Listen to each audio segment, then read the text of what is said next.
سووریا لە بەردەم گۆڕانکاری و وەرچەرخانێکی مێژووییدایە، بەڵام هێشتاش گومان هەن سەبارەت بە ئایندە و هەروەهاش فەرمانڕەوایەتی لە پاش قۆناغی دەسەڵاتی بنەماڵەی ئەسەد. لە واشنتنی پایتەختی ئەمریکا هەروە دێودەنگ زیاتر دەبن بۆ پاراستنی مافی کەمایەتیەکان و مافی کوردیش لە سووریای نوێدا. خۆشهاتنەوە بۆ چاوی واشنتن.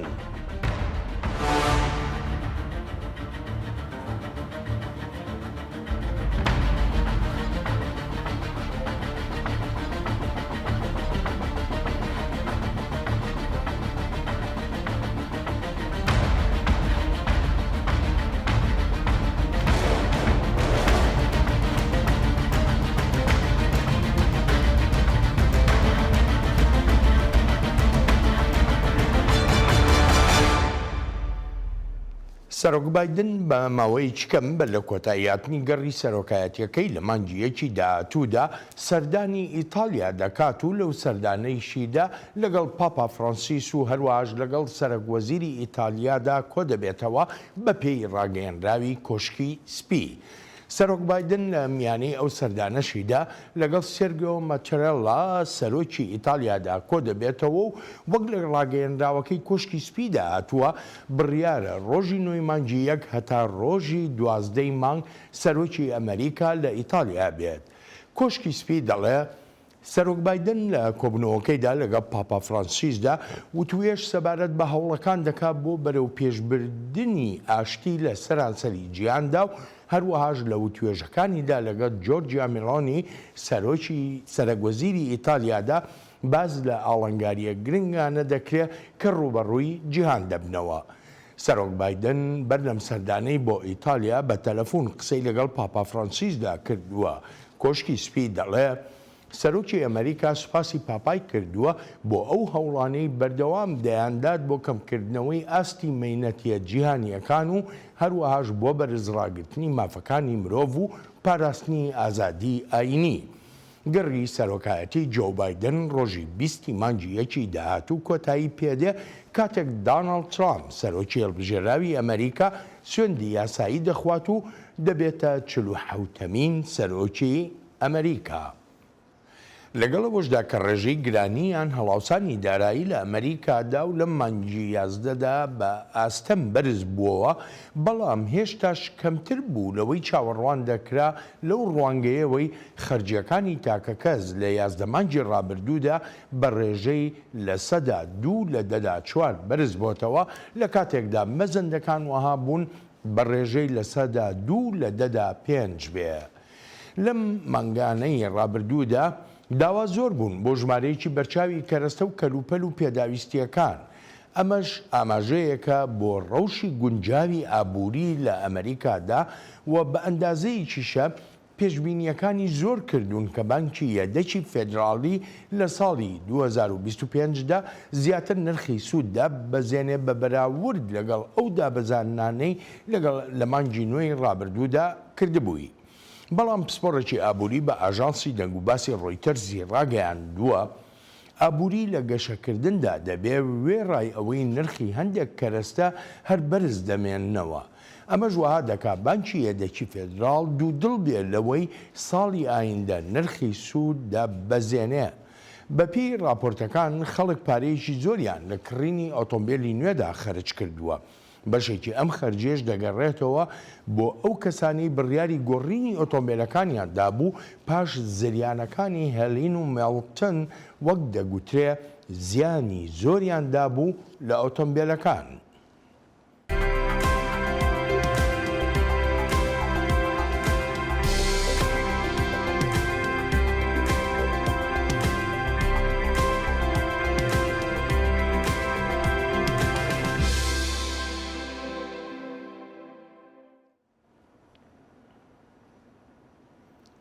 ڕوودا و ئاڵوگۆڕەکانی سووریا بەرەو کوێ و بە چه ئاڕاستەیەکدا دەڕۆن.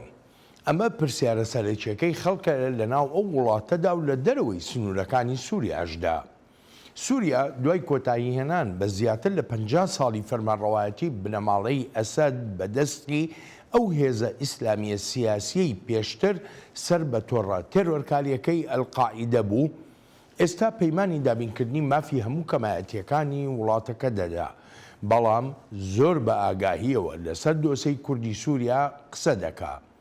کورد لە سووریادا هاوپەیمانێکی سەرەکی ئەمریکایە، وەک بەشێکی گەورە و گرانیش شانبەشانی هاوپەیمانەتی نێونەتەوەیی دژە تێرۆر لەسەر زەمین شەڕی دژی ڕێکخراوە تێرۆریستیەکەی داعشی کردووە و دەشیکات. چارلز دەبلی دان، پسپۆڕ و شیکەرەوەی سیاسی میوانی ئەم هەفتەیەی چاوی واشنگتنە. چارلز بۆ ماوەی زیاتر لە 24 ساڵ دیپلۆماتی ئەمریکا بووە لە وڵاتانی جیهاندا. بۆ ماوەیەکیش ڕاوێژکاری بەڕێوەبەری پلانە استراتیژیەکان بووە لە پەنتاگۆن و هەروەها بەڕێوەبەری بەشی ڕۆژهەڵاتی ناوەڕاست و باکووری ئافریقا بووە لە نێوەندی فریدەم هاوس. بێلەوانە بەڕێوەبەری بەشی کاروباری عێراقیش بووە لە ئەنجومەنی ئاسایشی نیشتیمانی ئەمریکادا. چارلز، سەرەتا سوپاس و پێزانینم بۆ ئامادەبوونت لە چاوی واشنگتنی ئەم هەفتەیەدا. یەکەم پرسیاریشمەوەیە، ئەلم ئاڵوگۆڕانەی لە سووریادا هاتوونەتە ئاراوە، کێ براوەی یەکەمە یان کێ براوەی سەرەکیە؟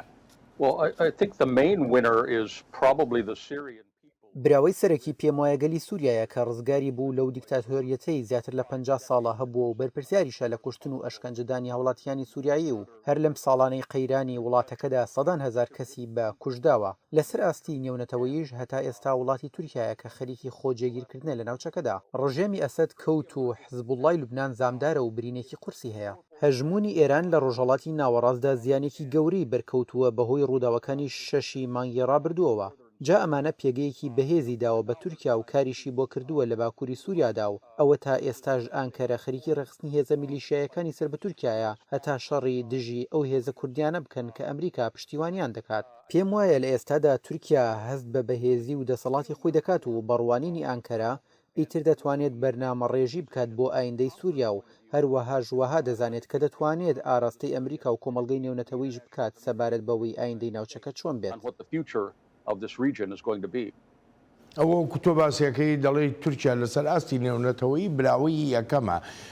من دەمەوێت بزانم پاش ئەو شکستانەی کە کۆماری ئیسلامی ئێران بەسەری داهاتووە لە ڕۆژهەڵاتی ناوەڕاستدا، ئێران جارێکی تر دەتوانێتەوە هەمان ڕۆڵی پێشووی لە سووریادا ببینێتەوە، بە تایبەتی ئەگەر لە ناوخۆی سووریادا کۆمەڵێ ئاژاوەجێڕی یاخو کۆمەڵێ کێشە دروست بوونەوە.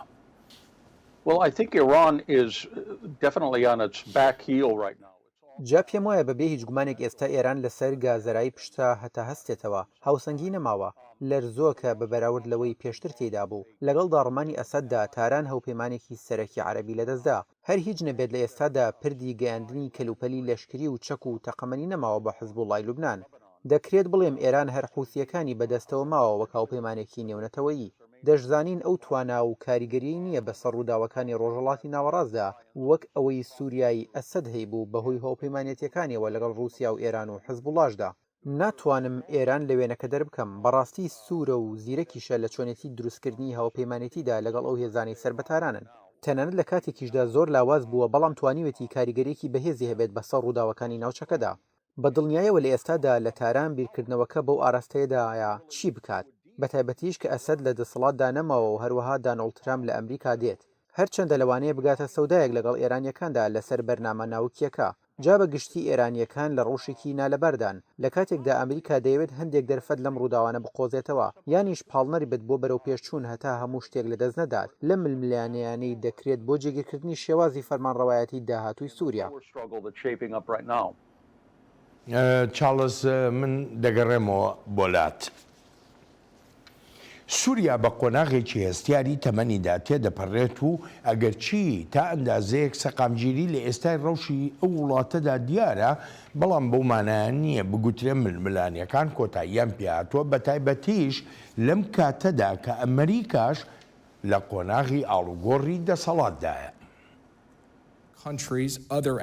وڵاتان و کارکتەرەکانی تر بە تایبەتیش دوژمنەکانمان و نێرانیش وەک دەرفەتێک سەیری ئەم قۆناغی گواستنەوەی سووریا دەکەن چونکە ئاڵوگۆڕی دەسەڵات هەیە لە نێوان بەڕێوەبەراتی ئێستا و داهاتووی ئەمریکادا هەر بۆیە لەسەرمانە هاوکاری تۆکمە هەبێت لە نێوانماندا بۆ دڵنیابوون لە ناردنی پەیامی هاوبەش و هاشکرا بۆ دۆست و دوژمنەکانیشمان لە ڕۆژهەڵاتی ناوەڕاستدا.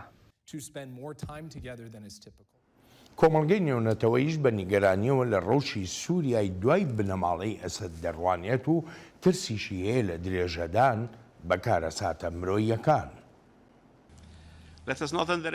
با ئەو ئاڵنگاریانەی لە پێشن بەکەم وەرنەگرین هاوکاتی ئەوەی ڕەوشەکان لە هەندێک بەشی سووریا سەقامگیرن بەڵام هێشتا زۆری ماوە قەیرانی ئەو وڵاتە کۆتایی پێبێت خەڵکی سڤیل لە کوژرێن و زامدار و ئاوارەش دەبن دەبێت پاراستنیان ئەرکی سەرەکی بێت لەم ماوەی ڕابردوویە لە باکووری سووریا شەڕانگێزی بەرچاومان بینیوەن داعش مەترسی سەرەکیە لە زۆر ناوچەی سووریادا.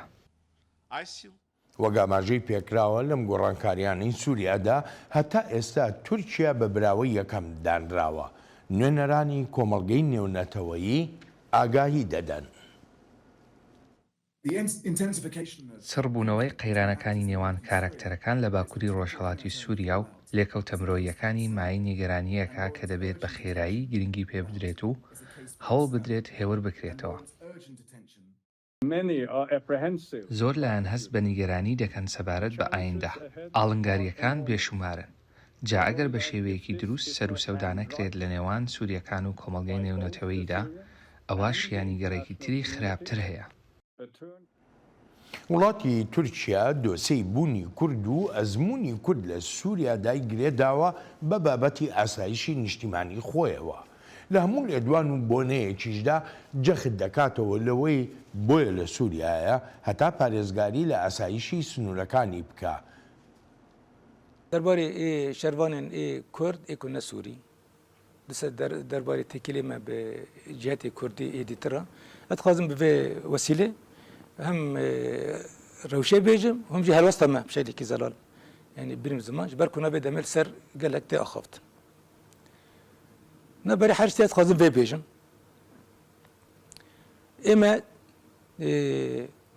تتي كلمه ايري خستني يعني ب وكي كنت قلتن ببارتيا كاركري كردستان را باكي كيرا نينا تجري داني ما فيرا نينا وأز بجاردين تأكيدك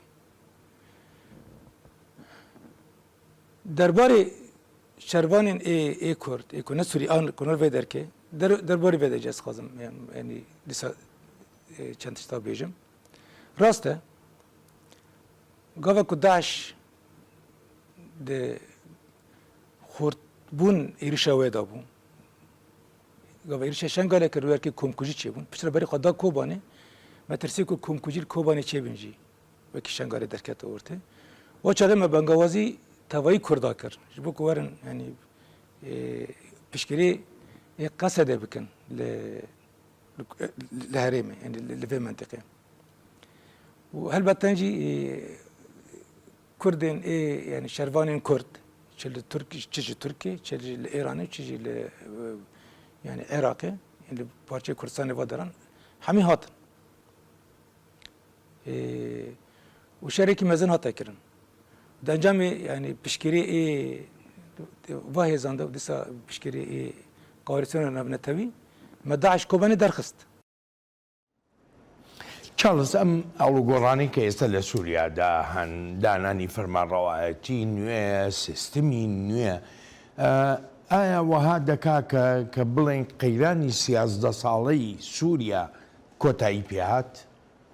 No, I don't think the Syria crisis is done for good at all, and most policymakers are. نا پێم وانییە بە هیچ شێوەیە قەیرانی سووریا کۆتایی پێهات بێت زۆرێکیش لە سیاسەتدانەران زۆر ئاگدارن لەوەی بەرەنجامەکانی گۆڕانکاریە سیاسیەکانی بەهاری عەرەب کە لە 2011 دەستی پێکرد چەندێک لە یەک دەچن لەوەی چۆن هەندێک وڵات کەوتنە ناو ئاژاوەوە و تونند و تیژیشەوە وەک ئەوەی لە لیبیاوە بینیمانیان ئاڵوگۆڕەکان بەرەو ئۆتۆکراسی لە تونس و گەڕانەوەی دەسەڵاتی لەشکر لە میسر لەم چەند ساڵی ڕابردوودا چەندان جار سەرکوتکردنی دڕندانەی خۆپیشەندەرانی ئێرانی کراوە ئەمانە ئاماژن بەوەی کە یەک لایەن بەتەنیا ناتوانێت کۆنتڕۆڵ دەست بگرێت لە سووریا هێشتا میلیشیا هەیە و لە جموجوڵدان کە پێویستە نەهێڵڕێن یان هەڵبوەشێنرێنەوە جا کە سەیری ئەزمموی عێراق دەکەین بۆمان دەردەکەوێت کە ئێجگار قورسە ئەو کارە بکرێت.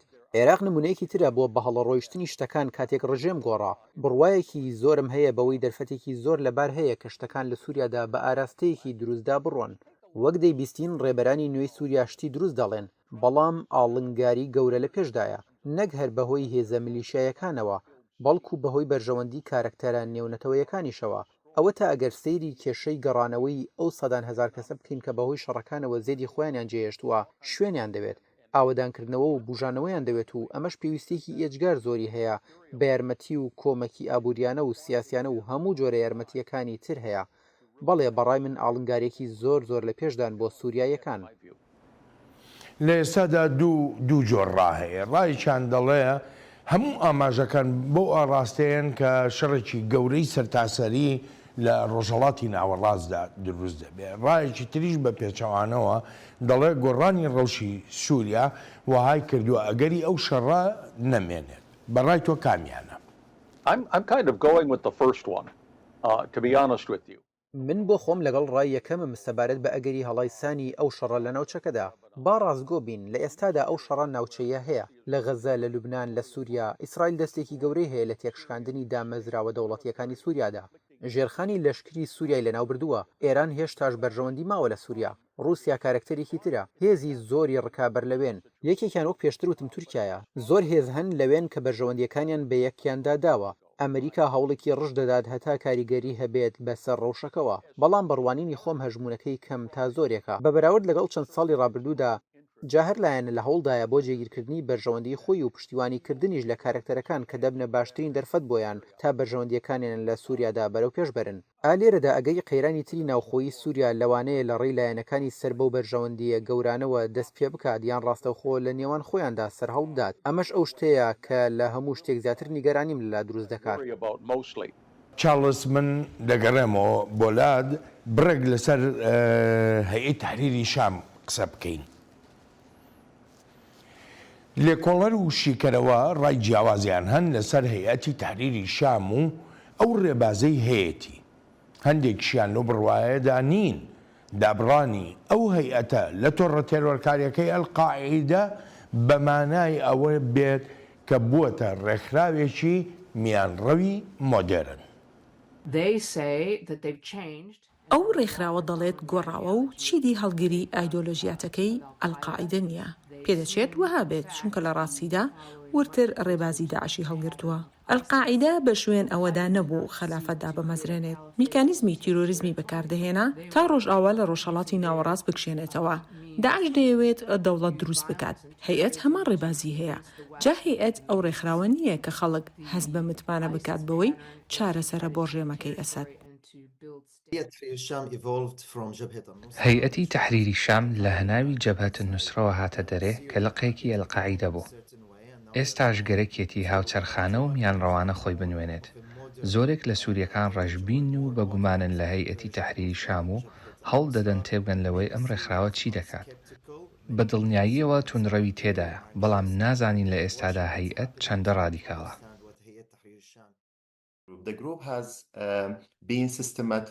هەیئەتی تەحریری شام بە شێوەیەکی بە بەرنامە دەڵێت لە قاعیدە دابراوە و ئایدۆلۆژیەتی خۆیان گۆڕیوە. لە 2007ەوە ئەو ئاماژانە دەنێرێت. ئێستا و هاوکاتی هێرشەکانیش بۆ ڕووخاندنی ئەسەد کەمینەکان دڵنیا دەکاتەوە کە ناوێت بە تەنها دەسەڵاتی لەدەستدا بێت. جا ئایا ئەو پەیامانە ڕاستین؟ ئەوە هێشتا نازانرێت. چارلز بەڕای تۆ ئایا پێویست دەکا کۆمەڵگەی نێونەتەوەی بەو لێدوانانە بەڕاگەیەنراوەکانی هەیئەتی تحریری شام بڕوا بهێنێ یان متمانەی پێ هەبێ سەبارەت بەوەی کە دەڵێ چیدی ئەلقاعیدە نییە، سەبارەت بەوەی کە دەڵێ مافی کەمایەتیەکان دابین دەکات، سەبارەت بەوەی کە دەڵێ فەرمانڕەوایەتێکی تەواو جیاواز لە فەرمانڕەوایەتی بەشار ئەسەد دێنێتە ئاراوە لە سووریادا. Well, as Ronald Reagan used to say about the Soviets. دەزانی پێشتریش سەبارەت بە هەر هەنگاوێک لەگەڵ سۆڤێتە دەمگوت دەبێت متمانە و پشتڕاستکردنەوە هەبێت پێم وایە بۆ سەر و سەوداکردنیش لەگەڵ هەیئەتی تەحریری شامدا هەمان شت ڕاستە سیرکە هەندێک شتی ئەرێنیان وتووە سەبارەت بە پاراستنی مافەکان ئەوەی کە ناوێت بە تەنیا خۆی دەسەڵات بگرێتە دەست پاراستنی مافی کەمایەتیەکان لە شار و لە گەڕەکەکانیشدا وەک دەڵێت ڕێگر دەبن لە هێرشکردنە سەر ئەو کەمایەتیانە هەتا ئەو کاتەی هەیئەت لە دەسەڵاتدا دەبێت بەڵام لە لایەکی تریشەوە دەبینی کە پاشخانێکی خراپی هەیە لە ڕوانگەی ڕەفتار و سەر و سەوداکردنیەوە لەگەڵ ئەلقاعیدەدا هەر بۆیە پێویستە کۆمەڵگەی نێونەتەوەیی زۆر بە وریاییەوە سەر و سەودای لەگەڵدا بکات بێجگەلەوەی هەیئەت وابەستە بکات بە قسەکانی سەرکردەکانیەوە و لە هەمان کاتیشدا بە وردی چاودێری بکات تا بزانێت چی دەکات ئایا بە پێچەوانەی لێدوان و قسەکانەوە ڕەفتار دەکات یان نا ئێمە ئەزمموی تاڵیبانمان هەیە کە ڕێک پێچەوانی پەیمانەکانی ڕەفتار دەکات ئەو کاتەی بەڕێوەبەرایەتی یەکەمی ترام دانوستاندنی لەگەڵ دەکرد بۆ کۆتایێنان بە شەڕ تاڵیبان هیچ پەیمانێکی بەجێ نەگەیاند ڕاستگویانە دەڵێم ئەمریکا و وڵاتانی تریژ ناتوانن هەمان هەڵایی لەگەڵ تاالباندا کردیان دووبارەی بکەنەوە و لەسەریانە کار بکەن لەگەڵ ئەو لایەنانی کە لەسەر زەوی هێزیان هەن و هانیان بدەن کەشتە ڕاستەکان بکەن و ئەگەر کردیان ئەوە پشتیوانیان بکرێت و ئەگەریش نەیان کرد ئەوە ڕەخنیان لێ بگیرێت ئەمە ڕێک ئەوەیە کە بەڕێوەبەرایەتێکی بایدن لە ڕاگەندراوەکەیدا خستوێتە ڕوو بۆ پێم وایە هەنگاوێکی زۆر ژیرانەشە ئەگەر ئەم ڕێکخراوە کە پاشخانێکی تێرۆریستیانەی هەیە نەتوانێت دەوڵەتداریەکی سیڤیلی بکە لە سووریادا کۆمەڵگەی نێونەتەوەیی بە ئەمریکاشەوە چ جۆرە کارتێکی فشاری بەدەستەوەیە کە نەهێڵێت ئەو هەڵانەی تالیبان یا داعش کە دەیان کرد هەیئەی تحریری شام بیکاتەوە بەڵێ لە ئێستادا ئەمریکا هەژمونێکی ئەوتۆی نییە لە سووریادا کە بەڕوانینی من واشنگتۆن لە سیاسەتەکانیدا بۆ چەندان ساڵ ئەو وڵاتەی بەگشتی فرامۆش کردبوو تا ئەو کاتەی ئەسەد ڕووخا جا ئەمەش باجی خۆی هەبوو لە ڕووی هەژمونەوە تورکیا ڕەوشی سووریای فرامۆژ نەکرد و گەیاندی ئەو پێگەی ئێستایی کە بتوانێت هەندێک لە ئامانج و ڕێبازەکانیش لە سووریادا دابڕێژێت جا ئەمریکا دەتوانێت چی بکات گەیاندنی یارمەتیەکان و بەتایبەتیش کەرەستە و پێداویستیەکان بۆ ئاوادانکردنەوە جیاواز لە کۆمەکە مرۆیەکان کە پێویستە ئەمریکا و کۆمەڵگەی نێونەتەوەیش بیکەن بەڵێ کۆمەکی ئاوادانکردنەوە زۆر گرنگە نە بەڕێوەبەرایەتەکەی بایدن و نە بەڕێوەبەرایەتی داهاتووی ترەمپ هەر هیچ نەبێت بە ئاشکرایی هیچ بەرژەوەندەیەکیان نیشان نەداوە لە سووریادا هەتا بڵین بەشداریەکی گەورەی لەشکریان هەبێت لە کێشەکانی ئەو وڵاتەدا ڕێک دوای کەوتنی ئەسەد دانەڵد ترامپ لە تۆڕی کۆمەڵایەتی ئەکس زانوسی کارتان نەبێت بەسەر سووریاوە لە ڕاستیشدا من خۆم ناتوانم بڵێم ترامپ خۆشی هەر ئەوە مەبەستێتی وەزیری داهاتووی دەرەوە و ڕاوێژکاری داهاتووی ئاسایشی نیشتیمانیش لە ڕابردوودا هەڵوێستێکی تەواو جیاوازیان هەبووە لە ئێستادا بژاردەی لەشکری شتێک نییە باز بکرێت باسکردنەکە لە ئاوادانکردنەوە و پشتیوانی سیاسی دانپێدانانی حکوومەتدایە و ئەمانە ئەو شتانن کە ئەمریکا و کۆمەڵگەی نێونەتەوەی دەتوانن لە ئێستادا بیکەن جا ئەوەی من ترسم هەیە لێ ئەوەیە هەندێک لە وڵاتانی کۆمەڵگەی نێونەتەوەیی بە وڵاتانی کەنداویشەوە ئەگەر ببنە تەگەرە و هێزە ملیشایەکانی نەو سووریا بەکاربێنن بۆ دژایەتیکردنی حکوومەت ئەوە بێگومان دەبێتە شتێکی زۆر خراپ بۆ بەرەنجامەکانی ڕەوش و پەرەسەندەکانی ناو سووریا بەڵێ جەق دەکەمەوە لەوەی ڕێگەئارێنیەکە کە ئەمریکا ناتوانێت هەر بەتەنیا خۆی بیکات و پێویستە فرەلایەنە بێت و بەڕێخستنیش بێت لەگەڵ نەتەوە یەکگرتوەکاندا تا بتوانێت سووریا بخرێتەوە سەر ڕێڕەوی خۆی بەپێی بڕیاری 2254 ساڵی 2015 و لەمەدا ئەمریکا دەتوانێت زۆر یارمەتی دەر و بنیادنەر و پشتیوانکاریش بێت بۆ ئەو پرۆسەیە بۆ پێکێنانی حکوومەتێکی فرەیی کە سەرکوتکار نەبێت لە سووریادا چارلز بۆ خۆ دەزانی ئەمریکا هەندێک کێشەی هەیە هەندێک سەرێشەی هەیە لەگەڵ وڵاتێکی وەک تورکیادا بەهۆی ئەوەی کە پارتی داد و گەشە پێدان یا ئاکەپا پاشخانێکی ئیسلامیانەی هەیە و ڕوانینەکانیشی لەسەر و بنچینەیە ئێستاش یانیەکی لەو ئەگەرانەی کە باز دەکرێت ئەوەیە کە جۆلانی دەوڵەتێکی ئیسلامی هاوشێوەی تورکیا دابمەزرێنێ بە پاشخانێکی ئیسلامیانەوە ئەمە کێشە نابێت بۆ ئەمریکا بەڕای تۆ بەڵێ و پێم وایە ئەوە دەبێتە شیانی کێشە ئەمریکا هێشتا لەگەڵ حکوومەتی تورکیادا پەیوەندیکی باشمان هەیە و وێڕای ئەو سەر ئێشانی ڕەجەب تەیب ئەردۆغان دروستی کردوون بۆ سیاسەتەکانی ئەمریکا و وەک ئەو کێشانی هێناوێنێتە ئاراوە لەگەڵ هێزەکانی سووریای دیموکراتدا کە ئەمریکا پشتیوانیان دەکات دەزانی بەڵێن ئەو فەرمانڕەوایەتیی پاشخانی ئیسلامی هەیە لە تورکیادا من ناتوانم بڵێم کارەساتە چونکەوە گوتم پەیوەندیکی باشمان هەیە و ئەندامی ناتۆیشە و پێکەوەش کار دەکەین بەڵام ئەمانەش لە پەیوەندی بە سووریاوە دەکەونە سەر ئەو سیاسەت و ڕێبازەی حکوومەت دایدەنێت بۆ نمونە ئەگەر ژنان لە ژیانی گشتی بخاتە دەرێ ئەمە بۆ نمونە یەکێکە لەو بابەتانی کاربەدەستانی ئەمریکا بە هێڵی سوور ناودێریان کردووە و بێگومان جێی نیگەرانەیەکی زۆریش دەبێت بۆیان سەرکوتکردنی کەمایەتیەکان تۆڵەسەندنەوە بە کوشتن یان لە بەریەک هەڵوشاندنەوەی دامەزراوەکان بەو شێوە هەڵەی لە عێراق کرا. ئەمانە و چەندانی تریش دەبنە کێشەی قوڵ با باز لە ئایدۆلۆژیەتەکە نەکەین لە ئێستادا، بەڵام ئەوەی حکوومەتی نوێ دەیکات چییە و دەسەڵاتەکانیشی چی دەبن. ئەوە بابەتە گرنگەکەیە لای ئەمریکا بە دیاریکراویش ئەگەر سەپاندنی ئەو دەسەڵاتە ببێتە مای ناسەقامگیربوونی زیاتر لە سووریادا و بڕواتە دەرەوە بۆ ناو وڵاتانی تر لە ناوچەکەدا. ئەوە نیگەرانیە گەورەکەی ئەمریکا دەبێت. هێندەی ئاگداریشم سیاسەتدانەرانی ئەمریکا لەسەر ئەم بابەتە زۆر نیگەرانن. چارلز دەگەڕێمەوە بۆلات دەچینە بەشی کۆتایی و توێژەکەمان. خۆڕێخستنەوە و جموجۆڵەکانی داعش هێشتاش بە مەترسیدا دەنرێن بۆ سەر ئاشتی و ئاسایشی جیهان. کۆمەڵگەی نێونەتەوەیی پاراستنی ئەو بارە ئاسایشەی بەلاوە گرنگە کە دەبێتە ڕێگر لە بەردەم سەرهەڵدانەوەی داعشدا. هاوڕاییەکی بەهێزی جیهانی هەیە کە نابێت سووریا وەک بنکەیەک بۆ تیرۆریستان بەکاربهێنرێت لەوانە داعش. ئەمەش پێویستی بە پاراستنی دامەزراوەکانی گرتوخانەکان و ئۆردوگاکانی تری باکووری ڕۆژهەڵاتی سووریایە کە نزیکەی 9000 چەکداری داعشیان تێدان. هێزەکانی سووریای دیموکرات پارێزگاریە ئاسایشیەکەی ئەو ئۆردوگایانە دەکا بە پشتیوانی هێزەکانی هاوپەیمانەتی نێونەتەوەیی بە سەرکردایەتی ئەمریکا. بەڵام تورکیا هێشتاش هەسەدە بە تێرۆریست و بە باڵێکی پارتی کرێکارانی کوردستان ناودێر دەکات. ڕاستە ینی باندۆرە ترکی زێدە بوو پشتیوە پێشکەتنên dawê wê dewleta Tirk hewl bide ku nûnerên vê herêmê û ê qesede tevlî pêvajoya siyasî ê Şamê nebin. Li berê li halekî din pêşketin jî hene. Em bêjin piştgirî ji me re heye. Berê hebûna rejîma Esed nahişt ku em tevlî pêvajoya siyasî bin. Ji ber ku her du tarafan Tirkê jî û rejîma Esed jî nahişt em tevlî bin. Ana terefek çû. Ana em karin bêjin icmaekî giştî heye. Hêzên navnetewî di serî de Amerîka û hêzên tehalûfê hemî dixwazin û piştgirî dikin nûnerên vê herêmê ê Bakur û Rûjhilatê Sûriyê ew jî tevlî pêvajoya siyasî bin, ew jî di avakirina Sûriyeyê nû da rêveberiyekî nû da bi şeklekî xurt cihê xwe bigirin. Ew jî bona me yani avantajekî mezin e, pêşketinekî mezin e. Em jî naxwe amade dikin piştî ku agirbest were çêkirin, agirbesekî giştî bi Türkara û grûpê pêdagirî were çêkirin ku em tevlî pêvajoya siyasî bi şeklekî xurt bibin. تورکیا و هێزە چەکدارەکانی تری سەر بە تورکیا بەردەوامن لاوڵەکانیان بۆ هێرشکردنە سەر ناوچە کوردنشینەکانی سووریا.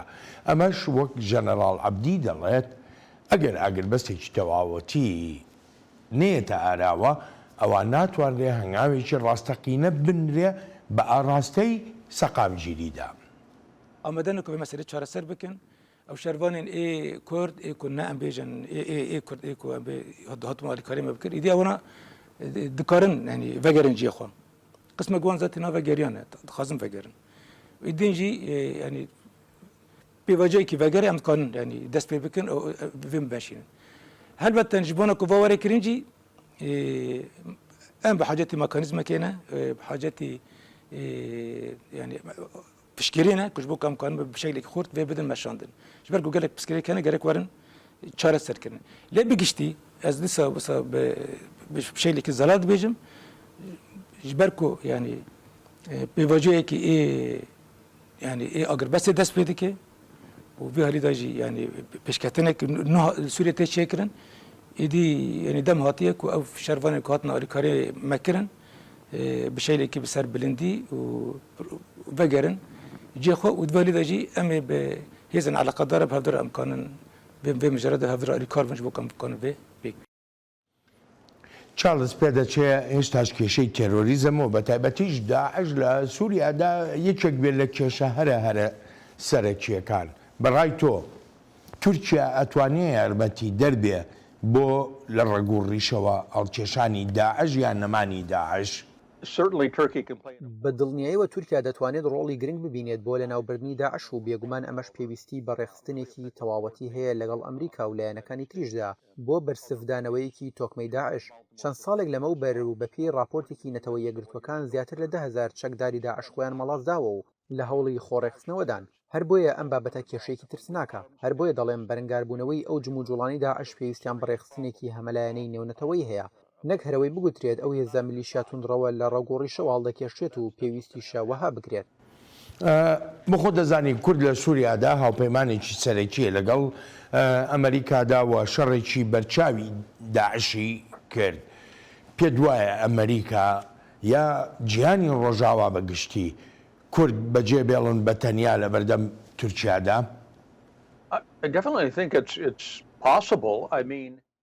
دەزانی پێم وایە ئەوە شیانی هەیە. سیاست بۆ سووریا و سیاسەتیش بۆ ڕۆژهەڵاتی ناوەڕاست کارتێکی کراوەیە بەتایبەتیش بۆ بەڕێوەبەرایەتی نوێی دانەڵد ترامپ. هەموو لە بیرمانە لە یەکەم بەڕێوەبەرایەتی ترامپدا کە بڕیاری کشانەوەی هێزە سەربازیەکانی ئەمریکاییدا لە سووریادا، ئەمەش بیرمانە بۆ مای دەستەکارکێشانەوەی وەزیری بەرگری و هەروەهاش برێت مەگۆرد ڕێکخەری کاروباری ڕۆژهەڵاتی ناوەڕاست. ڕاستە هێشتا سەربازی ئەمریکایی لەبێن، بەڵام ترامپ پێی باش نییە سەربازمان هەبن لە دەرەوە. جا ئەگەری زۆرە ئەمە ببێتە بابەت لای ترامپ و بڕیاری کشانەوەی ئەو ژمارە سەربازەش بدات و بە تورکیا بڵێت بڕۆ خۆت بۆ شێوەی بە گونجاوی دەزانیت چارەسەری کێشە ئاسایشیەکانت بکە لە باکووری سووریا. من بۆ خۆم پێشبینی ناکەم ئاوەها کارێک بکرێت، بەڵام بە دڵنیاییەوە یەکێکە لە شیانەکان. کورد لە سووریادا هەموو مافێک و هۆکارێکیشان هەیە کە نیگەران بن و هاوکاتی پەرەسەندەکانی ئەم ڕەوشە لە کاتێکدا ڕۆژی 20 مانگی یەکیش سەرۆکی هەڵبژێردراوی ئەمریکا سوێندی یاسایی دەخوات. لەمەی کە باسی کرد کۆنگرێسی ئەمریکا دەتوانێت ببێتە فشار بەسەر سەرۆک ترامپەوە یان نا بەس بە ئایا بەنا وەڵام بەرەوە؟ بەڵێ دەتوانێت. چارلز زۆر سوپاسە دەکەم بۆ بەشداریت لە چاوی واشنگتنی ئەم هەفتەیەدا. سوپاس و پێزانینم. ئەڵبەتە ئازیزان ناوبڕێک و دەگەڕێنەوە لاتان.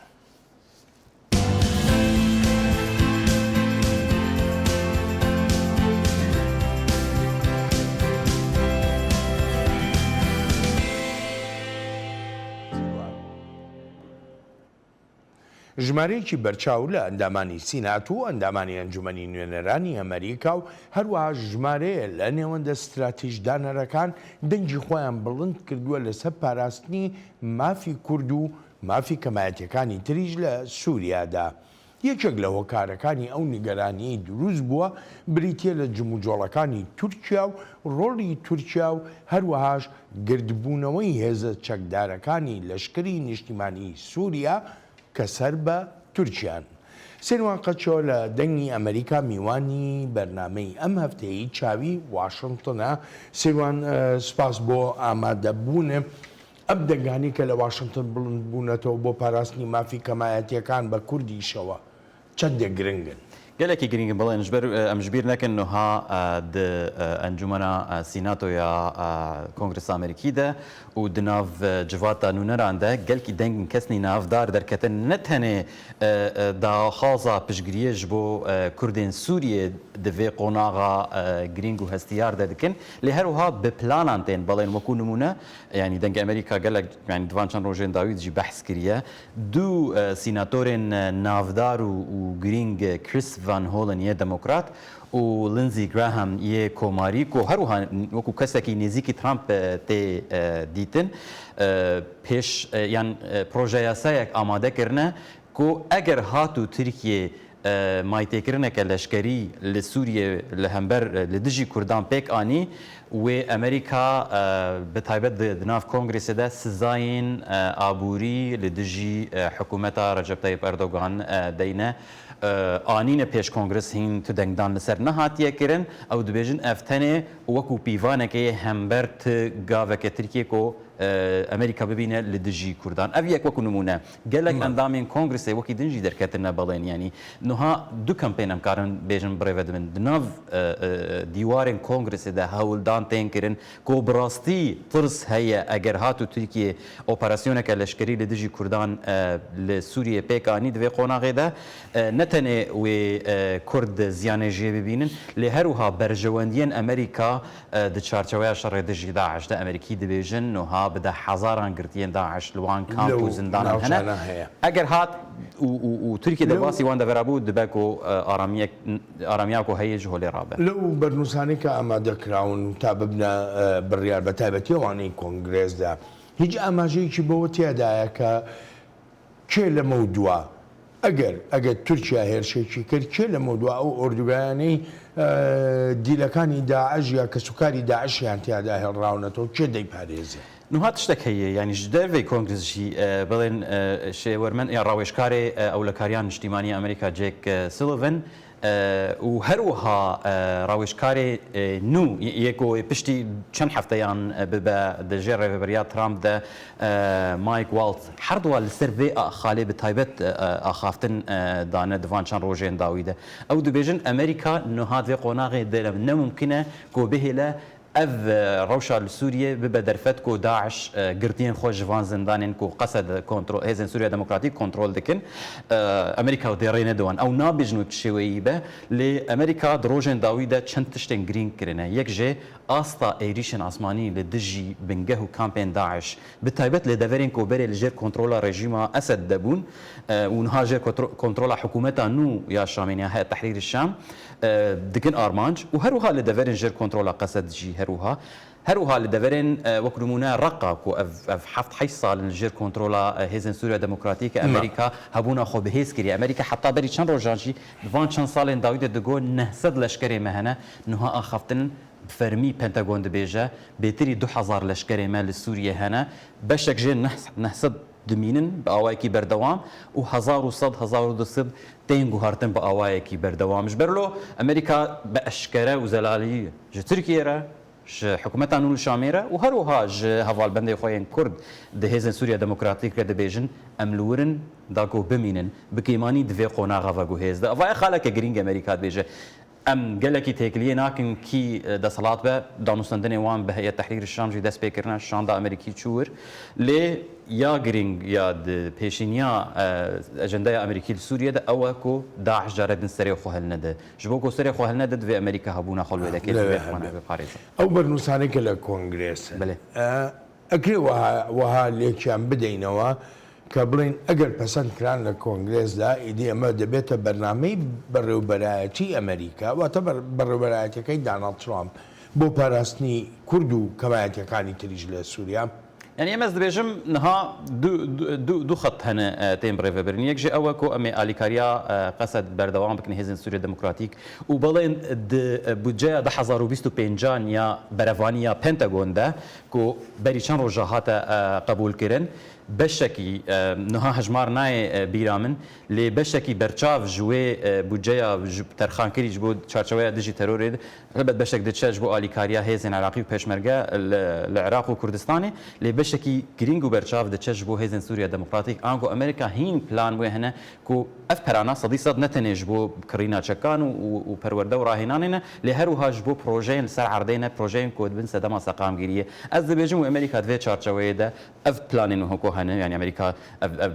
دەما داوی دە gelek caran Kurdan binav dike belên heta niha jî ئەمریکا بەهایداری لێ مەسەرت نەڕێدووە هەفپارێ مە لە سووریە هەن هێزن سووریا دموکراتیکن چەند پێک هاتە لە سووریە هەنە لەوان دەڤەران ئەبووان کار دەکەن لێ نوها ئەشکەرە دەبێژن پاراستنا کوردên سووریە و کێمنەتەوێندن چ لە دەڤەرێ ژێر کۆنترۆلا هێزن سووریا دموکراتیک چژی لە دەڤەرێندنیان سووریە ئەوایە خاڵەکە ئەم بێژن خاڵەکە سیاسەتەیە کۆ ئەمریکا سەر دمەشە ئەس باوەڕ دەکەم ئەو تشتێن کۆ کۆنگرستێن کردن تەنێت چارچەوەیە ڕێگرتنا لەبەر تورکیە کۆ دەرباس نەبن لێ 100% وێ سیاسەتەکەن و دقۆناغا بێدە نوها دوان دوسێ هەفتەیەن ماییدە وێ بایدن دوی شێوەی بەردەوام بکە لێ 100% وێ ڕێڤەبەریا بایدن ترامپ تشتێکی نو بینەوە ئەمەی تا ئێستا باسوان کرد لە پەیوەندی بە ئەمریکا و کورد و کەمایەتیەکانەوە بەڵام سیروان لە ناو سووریا خۆیدا بوونی ئەمریکا چۆن دەبین لێ بە تایبەتی ئێستا کە لایەنێکی ئیسلامی توندڕەوە هاتووە جڵۆی هەموو بابەتەکانی لە سووریادا گرتووەتە دەست يعني ام بيجن ابو محمد الجولاني ريبري هي تحرير الشام كونها بنافي خوي فرمي احمد شرعتي ناسكرن بحث حركه سيتك بيكو بحث امريكيه بك بلين يعني خوياي ريكفتنك دناف براوي وهناك قاليان دهاتيه كرنكو بحث امريكان كجبرغو امريكي دمين لسوريا او دبيجا دفي هيزن جدرفي د صلاه دولتي تشكن خو تسليم بكن وهيزن سوريا ديمقراطيك ودفرا كردي يعني روجافا بنافكر كو دفي او هيزن لدفرا كردان ببن بشك يعني ببن دولة الويدك سردست به لبحثا هبونا هيزن أمريكي نكرية خوياي أو بذي براغماتيكا خويانو پێناسینێ بۆ یەکێتکێک و ئەز نکارم ژەمەری کار بێژم دوێ قۆناغی دەز نکارم ژەمەری کار بێژم بدەرکەف بەتایبەت لە دەمەکێدا کو ئەو پێناسینە ئەمریکا خوازە پێناسینە ئەمریکا و تورکیە و وڵاتێن دن دخوازە ji bo ku ڕەوابوونێکی بدە حکوومەتەکەی و بەدە سەڵاتەکەی سیروان زۆر سپاس دەکەم. سپاس بڵێن. ئەلبەتە ئازیزانم سپاسی بێپایانم بۆ ئێوەی خۆشەویست کە تا ئێستا لەگەڵماندا بوون تا هەفتەی ئایندا چاوێکی نوێی واشنگتن ڕێز و خۆشەویستی ستافی بەرنامە هەروەها هی خۆیشم بەڵێن ساڵات پەسەند بفەرمونون هەر لە خۆشیە جێتان بێڕێ.